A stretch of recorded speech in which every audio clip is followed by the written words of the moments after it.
Assalamualaikum warahmatullahi wabarakatuh. Perkenalkan, nama saya Abdul Hijrat dengan NIM 289 Saya dari Fakultas Ekonomi dan Bisnis, Prodi Manajemen. Di sini saya akan menerangkan atau mempresentasikan ujian akhir semester saya, yaitu Bahasa Indonesia tentang organisasi gagasan, dengan Ibu Iis Herawati selaku dosen pengampu. Gagasan dalam berbicara memiliki peran yang sangat penting karena objek utama dalam berbicara adalah menyampaikan gagasan. Gagasan adalah produk pemikiran yang dimiliki manusia yang dapat disampaikan baik melalui lisan maupun tulisan, agar pembicara mencapai sasaran dan tujuan yang diharapkan. Gagasan yang akan disampaikan harus betul-betul dipertimbangkan dan dimatangkan. Dalam kegiatan berbicara perlu menyampaikan gagasan dan mengorganisasi gagasan. A. Menyampaikan gagasan dalam kegiatan berbicara. Objek utama dalam berbicara adalah menyampaikan gagasan yang disampaikan merupakan hasil dari pengetahuan, pengalaman, atau pengamatan. Pembicara harus didukung oleh data atau fakta yang dapat dipertanggungjawabkan kebenarannya. Suyono dalam buka tutup kurung dalam Riyadi 2004.256 telah mengemukakan 7 hal sebagai tolak ukur penyampaian gagasan dalam kegiatan berbicara, yaitu 1. Gagasan berhubungan dengan masalah. 2. Gagasan mempercepat pemahaman masalah, penemuan sebab pemecahan masalah. 3. Gagasan tidak mengulang gagasan yang pernah disampaikan peserta lain. 4.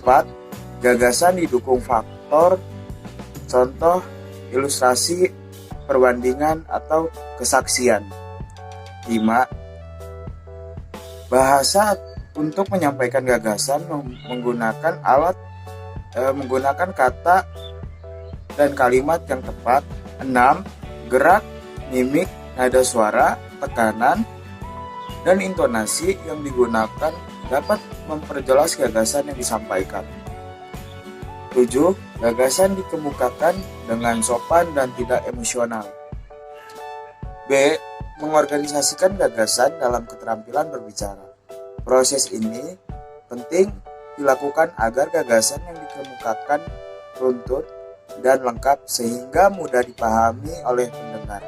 Sebelum mengorganisasikan gagasan, ada langkah-langkah dilakukan oleh seorang pembicara, yaitu 1. Menentukan tema, yaitu pokok persoalan, permasalahan, atau pokok pembicaraan yang cakupnya menyangkut permasalahan yang diangkat.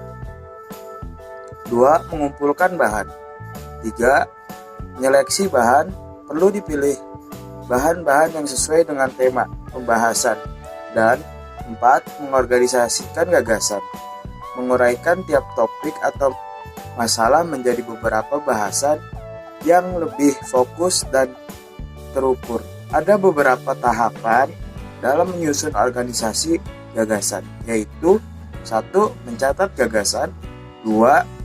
Mengukur urutan gagasan. 3. Memeriksa kembali urutan gagasan. 4. Membuat kerangka yang terperinci dan lengkap. Dan 5. Mengembangkan organisasi gagasan. Bahaya minuman keras. Bahaya minuman keras bagi kesehatan tentunya sudah banyak diketahui orang-orang, apalagi jika mengkonsumsinya secara berlebihan. Walaupun begitu, masih banyak saja orang-orang yang tidak menghiraukan berbagai dampak buruk minuman keras bagi kesehatan tubuh. Menenggak minuman keras dalam jumlah banyak secara berturut-turut dalam waktu singkat yang bertujuan untuk mabuk tentunya paling berbahaya. Kegiatan yang disebut juga dengan binge drink ini merupakan kegiatan mengonsumsi 5 gelas atau lebih minuman keras untuk pria dan 4 gelas atau lebih untuk wanita dalam kurun waktu kurang lebih 2 jam. Ada berbagai macam jenis alkohol dalam minuman keras. Minuman beralkohol ini mengandung etanol. Etanol merupakan bahan psikoaktif yang konsumsinya dapat menyebabkan penurunan kesadaran. Berbagai jenis alkohol dalam minuman keras ini merupakan kadar alkohol yang berbeda-beda. Contoh minuman keras adalah arak, vodka, gin, tequila, rum, whisky, brandy, hingga soju. Bahaya minuman keras bagi kesehatan perlu segera dihindari agar tidak menimbulkan penyakit. Mengonsumsi alkohol, terlepas dari banyak atau lebih tidaknya, tetap saja tidak mengurangi bahaya yang bisa ditimbulkan oleh zat tersebut. Merusak hati dan memicu penyakit jantung. Merusak hati. Bahaya minuman keras bagi kesehatan tubuh yang pertama tentunya adalah dapat merusak hati. Fungsi hati dapat terganggu atau bahkan rusak jika kamu terlalu banyak mengonsumsi minuman keras atau minuman beralkohol. Saat dikonsumsi, alkohol akan terserap ke dalam aliran darah, kemudian terkumpul di hati untuk dipecah dan dinetralkan agar dapat dibuang dari tubuh. Namun kemampuan hati dalam memproses alkohol sangat terbatas. Saat minuman keras masuk ke dalam tubuh, hati akan bekerja lebih keras untuk memproses alkohol. Hal ini dapat membuat hati mengalami peradangan dan memicu munculnya berbagai gangguan kesehatan seperti penumpukan lemak di hati, sirosis, hepatitis, alkoholik, hingga kanker hati, memicu penyakit jantung dan pembuluh darah. Bahaya minuman keras bagi kesehatan selanjutnya adalah dapat menimbulkan penyakit jantung dan pembuluh darah. Menenggak 3 gelas minuman keras atau lebih dalam satu kesempatan dapat meningkatkan tekanan darah secara sementara. Namun, kebiasaan terlibat dalam pesta miras yang rutin dapat menyebabkan peningkatan risiko pengembangan hipertensi dalam jangka panjang. Hipertensi meningkatkan risiko kamu mengalami serangan jantung, stroke, atau gagal jantung kongestif. Tingkat alkohol dalam darah yang melebihi batas wajar juga dapat melemahkan otot-otot jantung yang juga akan mempengaruhi paru-paru, hati, otak, dan sistem organ dalam tubuh lainnya. Bahkan drink dapat menyebabkan kerja detak jantung tidak normal atau aritmia jantung, dan telah dikaitkan dengan kematian mendadak. Hipertensi juga dapat meningkatkan risiko kamu terhadap penyakit ginjal kronis, meningkatkan risiko kanker dan gangguan otak, meningkatkan risiko kanker. Selain itu, bahaya minuman keras bagi kesehatan berikutnya adalah meningkatkan risiko kanker. Semakin sering kamu minum alkohol, semakin besar pula risiko terkena kanker dan meninggal akibat penyakit tersebut. Alkohol adalah senyawa karsinogen yang dapat sangat mudah mempengaruhi bagian sekitar kepala dan leher. Selain itu, kanker hati, jenis kanker lain yang juga dapat terjadi akibat sering mabuk adalah kanker mulut, kanker tenggorokan, kanker esofagus, kanker usus besar, bahkan kanker payudara. Bahkan minuman keras dalam jumlah banyak dan rutin, apalagi diikuti oleh kebiasaan merokok, telah dikaitkan dengan peningkatan kanker mulut dan tenggorokan hingga 80% pada pria dan 65% pada wanita. Gangguan otak dan saraf. Bahaya minuman keras juga dapat menimbulkan gangguan otak dan saraf. Menurut penelitian, sering mabuk dapat membuat otak menyusut atau mengecil. Semakin banyak alkohol yang dikonsumsi, semakin besar pula penyusutannya. Bahaya alkohol dapat mengganggu kinerja zat kimia di otak yang berfungsi sebagai pengatur fungsi otak. Akibatnya, alkohol yang diminum berlebihan dapat menurunkan fungsi otak kamu. Selain itu, terlalu banyak minum alkohol juga dapat menurunkan kemampuan berpikir dan melemahkan daya ingat, serta membuat refleks dan koordinasi gerakan tubuh terganggu. Cara efektif mengatasi kecanduan alkohol. Batas konsumsi alkohol bagi orang dewasa adalah 1 atau 2 gelas untuk pria dan 1 gelas untuk wanita. Jika Anda merasa terlalu sering atau bahkan sulit berhenti mengonsumsi minuman beralkohol, hal ini bisa menjadi tanda bahwa Anda mengalami kecanduan alkohol. Selain itu, orang yang sudah kecanduan minuman beralkohol juga akan terus mengonsumsi minuman tersebut tanpa mengenal situasi dan kondisi, serta tidak memperdulikan konsekuensinya. Konsumsi minuman beralkohol secara berlebihan tentu tidak baik untuk kesehatan karena bisa merusak organ-organ tubuh, terutama hati. Selain itu, pengaruh negatif kecanduan alkohol tak hanya dirasakan oleh pengguna, tetapi juga oleh orang-orang di sekitarnya, terutama keluarga. Hal ini terlihat dari banyaknya kasus tindak kekerasan dalam rumah tangga yang dilakukan oleh pecandu alkohol. Orang yang kecanduan alkohol juga lebih berisiko mengalami kecelakaan saat berkendara. Hal ini bisa membahayakan dirinya sendiri dan orang lain. Oleh karena itu, orang-orang yang kecanduan alkohol perlu segera menghentikan kebiasaan dan mendapatkan pertolongan sebelum kondisinya semakin parah dan menimbulkan dampak yang sangat disesali. Tips mengatasi masalah kecanduan alkohol. Jika kamu sedang berjuang melawan kecanduan alkohol, ada beberapa tips yang bisa Anda lakukan agar bisa terbebas dari bahaya minuman beralkohol. Seperti yang pertama, mencari support system. Dalam mengatasi kecanduan alkohol, support system atau dukungan dari orang terdekat seperti keluarga atau sahabat sangatlah penting.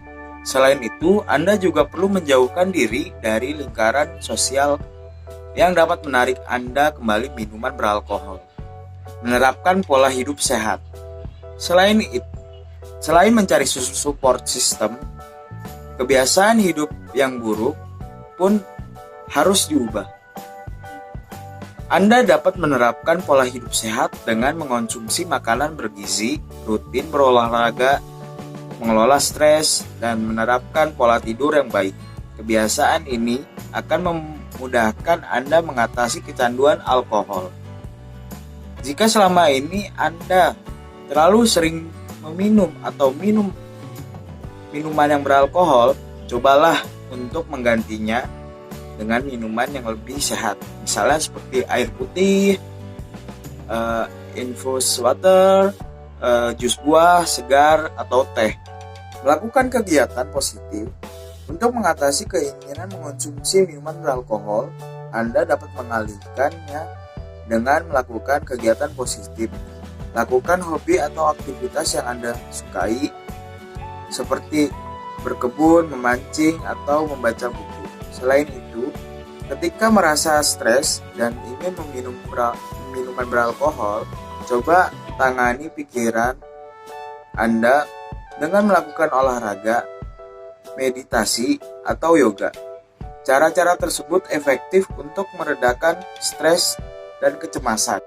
Mengatasi kecanduan alkohol dengan medis atau bantuan medis. Jika berbagai cara di atas sudah dilakukan, tapi Anda belum bisa juga berhasil lepas dari kecanduan alkohol, sebaiknya berkonsultasilah ke dokter. untuk mendapatkan penanganan, dokter juga bisa merekomendasikan pilihan pengobatan atau terapi yang sesuai dengan tingkat kecanduan Anda. Beberapa jenis pengobatan kecanduan alkohol yang dapat diberikan dokter adalah yang pertama, detoksifikasi. Detoksifikasi bertujuan untuk mengeluarkan alkohol dan zat beracun dari tubuh. Proses ini merupakan langkah penanganan pertama dan paling penting untuk bisa lepas dari kecanduan alkohol.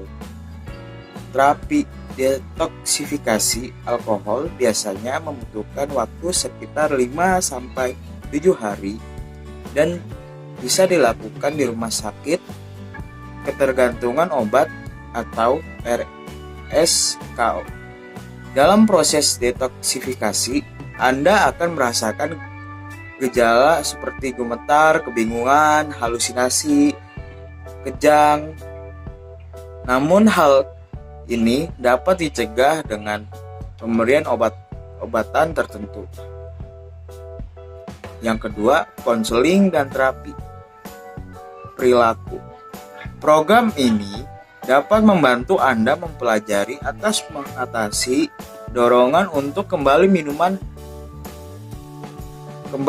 atau meminum minuman.